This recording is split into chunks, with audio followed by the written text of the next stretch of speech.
Welcome to Hampi, एक UNESCO world heritage site जो कभी विजयनगर किंगडम का कैपिटल हुआ करता था, जो सदियों पहले सबसे अमीर और टेक्नोलॉजी वाइज बहुत एडवांस हुआ करते थे। यहाँ की पिलर्स में म्यूजिकल नोट्स बजते थे एंड स्टेज पे किए गए अनाउंसमेंट कोसों दूर तक सुनाई देते थे, वो भी विदाउट एनी स्पीकर। और यहाँ के रूम्स में छुपे हुए एक्सेप्शनल क्राफ्टमैनशिप और भी बहुत सारी ऐसी जगह है जो हम्पी को एक इंटरेस्टिंग टूरिस्ट प्लेस बनाती है, जिसे देखने के लिए देश विदेश से लोग आते हैं। आज के इस वीडियो में हम लोग एक्सप्लोर करेंगे हम्पी के यूनेस्को हेरिटेज साइट को, जिसमें है Shri Vijaya Vitthal temple, Zanana enclosure, royal enclosure, queens bath, elephant stables और Shri Virupaksha temple. So without any further adieu, let's get started.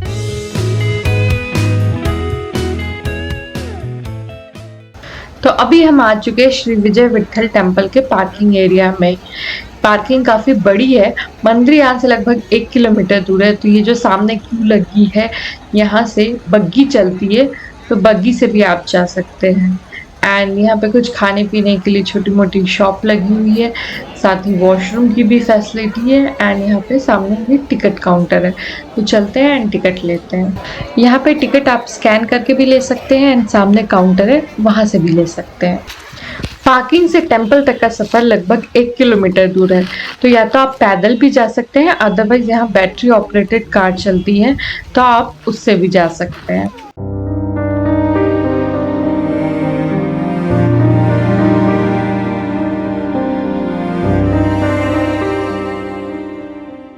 मंदिर से पहले ही हम लोग आ चुके हैं पुष्करनी में। पुष्करनी कहा जाता है कि एक सीक्रेट वाटर टैंक होता है जो हर मेजर हम्पी के मंदिरों से अटैच्ड होता है। ये वाला श्री विजय विठल टेम्पल से अटैच्ड होता है। के बारे में एक चीज़ और कही जाती है कि यहाँ का जो पानी है वो काफ़ी सेक्रेड है, इन लोगों के लिए हुआ करता था, क्योंकि यहाँ के जो भी भगवान हुए करते थे उनकी मूर्तियों को यहाँ पे पहले नहलवाया जाता था। तो ये बहुत होली वाटर था इनके लिए, एंड ये वेल कनेक्टेड था बाकी हम्पी के सारे प्लेसेस से।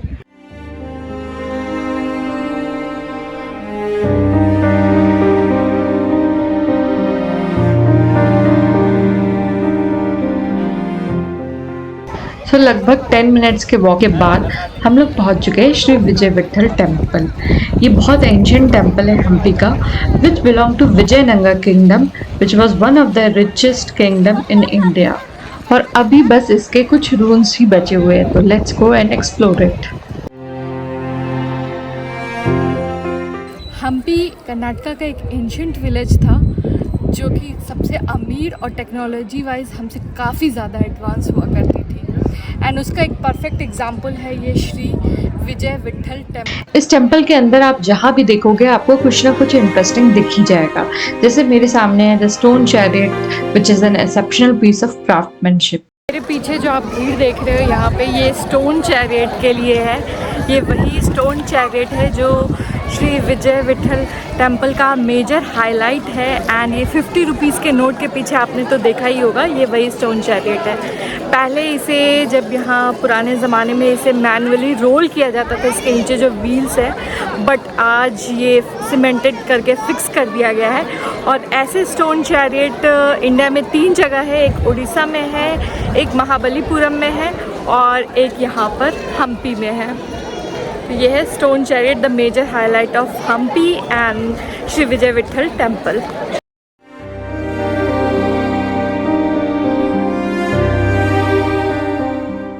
तो अभी हम लोग आ चुके हैं श्री विजय विठल मंदिर के अंदर। ये मंदिर तो रूइंस में बदल गया है, तो यहाँ वर्शिप नहीं होता, बट स्टिल ये वैसे ही इंटैक्ट है और काफ़ी सुंदर लग रहा है देखने में, काफ़ी फैसिनेटिंग और इंटरेस्टिंग है। तो ये है मेन मंदिर, इसके अंदर विष्णु जी की मूर्ति रखी रहती थी एंड रॉयल फैमिली यहाँ पे पूजा करती थी।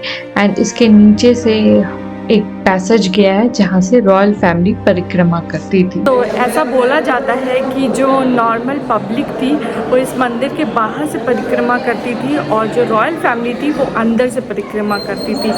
और उस ज़माने में आप सोच सकते हैं कि जिस समय इलेक्ट्रिसिटी नहीं रहा होगा, वहाँ पे यहाँ पे ऐसा वेंटिलेशन बनाया गया है जहाँ से रोशनी भी आ सके और हवा भी आ सके।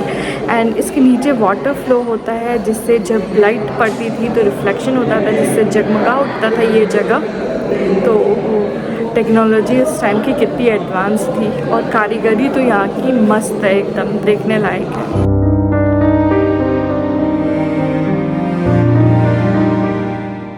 तो अभी मैं जिस जगह पे हूँ यहाँ पे 56 म्यूज़िकल पिलर्स हैं। तो पुराने ज़माने की टेक्नोलॉजी इतनी एडवांस हुआ करती थी कि यहाँ पे जो पिलर्स हैं इनमें से 7 सुर होते हैं वो निकला करते थे बजाने में, और ये इतनी दूर तक विदाउट एनी स्पीकर कोसों दूर तक सुनाई देती थी जब यहाँ पे बजाया जाता था। तो सोचिए कितना यहाँ हम्पी की टेक्नोलॉजी एडवांस थी एंड क्या समा रहता होगा। मतलब बस सोच मजबूर हो जाती हूँ कि उस टाइम पे कैसी ज़िंदगी रही होगी, रॉयल फैमिली कैसे अपना एंटरटेनमेंट करते थे। So it's so fascinating and interesting to know about Hampi.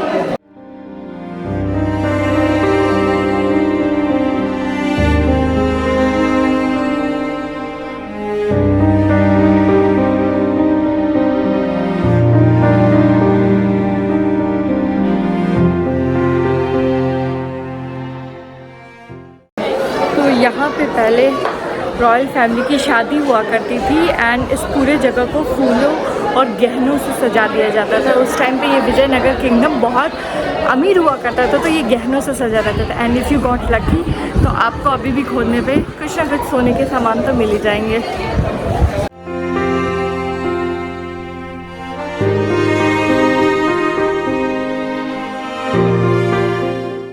मेरे पीछे अंजनाद्री हिल जो हम लोग पिछले वीडियो में गए थे एंड वहाँ से दिखाया था मैंने आपको श्री विजय विट्ठल टेम्पल दूर से दिख रहा था। और आज यहाँ हम लोग विजय विट्ठल टेम्पल पे और दूर वहाँ अंजनाद्री हिल दिख रहा है।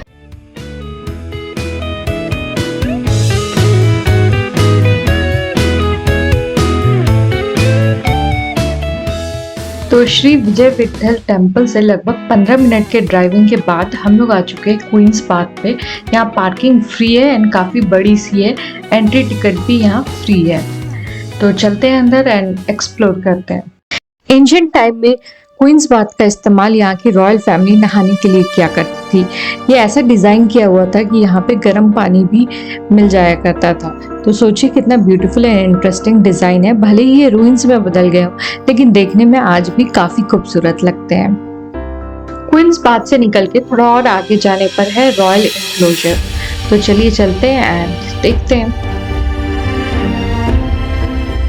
The royal enclosure ancient time पे विजयनगर किंगडम का कोर हुआ करता था।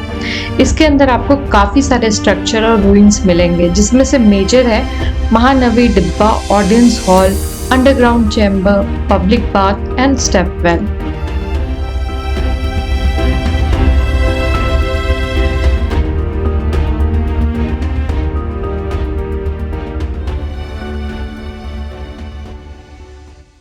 सो Hampi is little on hotter side. जब आप ये हेरिटेज साइट विज़िट कर रहे हैं तो इनक्लोजर में, तो क्योंकि यहाँ पे बहुत दूर दूर तक सिर्फ बोल्डर्स ही बोल्डर्स हैं और पेड़ कम है, तो काफ़ी धूप है एंड प्यास भी लगती है। और अपने आप को कवर करके चले, हैट पहने एंड बॉडी को कवर रख करके रखे। एंड क्योंकि यहाँ बोल्डर्स बहुत ज़्यादा है, पेड़ कम है, तो छाँव भी नहीं है, प्यास भी ज़्यादा लगती है, तो अपने आप को हाइड्रेट करके रखे। पानी पीते रहे, जगह जगह पे नारियल पानी मिल रहा है तो पीते रहे। तो अभी फिलहाल हम लोग आ चुके हैं जनाना इंक्लोजर के तरफ एंड यहाँ पे पार्किंग फ्री है, काफ़ी बड़ी है। एंड पार्किंग के जस्ट सामने है डिपार्टमेंट ऑफ आर्कियोलॉजी का म्यूजियम एंड हेरिटेज। आप चाहे तो वहाँ विजिट कर सकते हैं। बढ़ते हैं और आगे, तो यहाँ पर है लोटस महल, एलिफेंट स्टेबल्स। इवन यहाँ पे टॉयलेट भी आपको हर जगह मिल जाएंगे हैं। लोटस महल और एलिफेंट स्टेबल टिकट सेम है ऑल ओवर द म्यूजियम, जो भी हम्पी में सबका टिकट सेम है। फिलहाल हम लोग आ चुके हैं जनाना इंक्लोजर के अंदर। ये एक स्ट्रक्चरल कॉम्प्लेक्स है जिसके चारों तरफ लंबे लंबे दीवार हैं एंड बहुत छोटे छोटे ओपनिंग्स है आने जाने के लिए। इसके अंदर काफ़ी सारे स्ट्रक्चर्स है, जिसमें से है treasury building, basement of palace, जल महल, वाटर टैंक, लोटस महल और 3 वॉच टावर्स है इसके अंदर।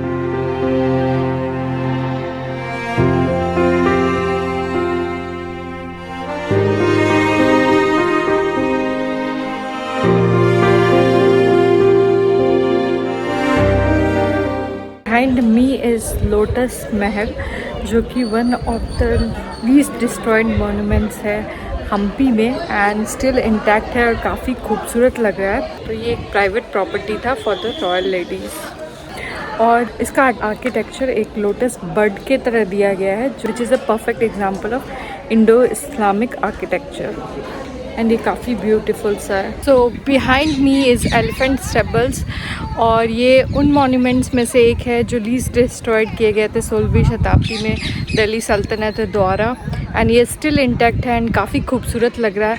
ऑफकोर्स समय के साथ थोड़ा सा तो डिग्रेड हो रहा है बट स्टिल ब्यूटीफुल है एंड इस इंक्लोजर के अंदर आपको काफ़ी सारे मॉन्यूमेंट्स मिलेंगे एंड स्टिल आर्कियोलॉजिकल सर्वे द्वारा यहाँ खुदाई का काम जारी है और कुछ ना कुछ रोज़ निकल ही रहा है। इसीलिए कहा जाता है हम्पी एक रहस्यमयी जगह है and it's fascinate lots of tourist here. You can see बहुत सारे लोग आते हैं इसे देखने के लिए।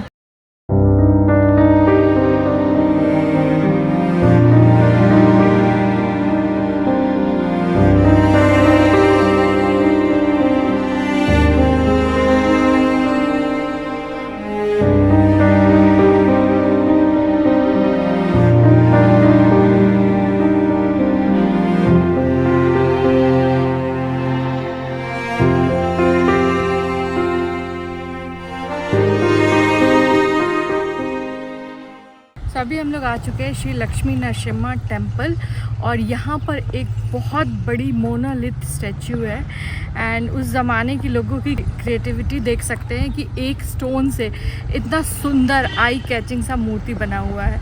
ये मूर्ति बेसिकली ये दर्शाती है विष्णु एंड लक्ष्मी जी के रूप को एंड ये काफ़ी ब्यूटीफुल है and is the largest statue in Hampi. इसके बराबर में एक और मंदिर है, बड़ावा लिंगा मंदिर, तो चलते हैं वहाँ। अभी मेरे पीछे है बड़ावा लिंगा मंदिर। यहाँ पे एक शिवलिंग की प्रतिमा है जो काफ़ी बड़ी है, it's massive 3 meter in size और सिंगल मोनोलिथ स्टोन से बनाया गया है तो काफ़ी अच्छा है एंड इसके नीचे पानी भी। यहाँ से निकल के अब चलते हैं विरूपाक्षा टेम्पल तक, जो मुश्किल से यहाँ से 1 किलोमीटर दूर है। रास्ते में और भी स्ट्रक्चर्स हैं जैसे कि शशिवा कालू गणेश टेम्पल, कदले कालू गणेश टेम्पल और साथ में एक व्यू पॉइंट भी है हेमकुटा हिल पे, तो आप चाहे तो वो भी देख सकते हैं। फिलहाल बढ़ते हैं श्री विरूपाक्षा टेम्पल की तरफ। अभी हम लोग आ चुके हैं विरूपाक्षा टेम्पल के पार्किंग में एंड यहाँ बहुत सारी दुकानें, शॉप शॉप है, खाने पीने के लिए दुकानें, हैंडीक्राफ्ट्स की दुकानें हैं एंड मुझे पूरे हम्पी में सबसे ज़्यादा भीड़ यहीं पे लगता है, तो चलते हैं अंदर।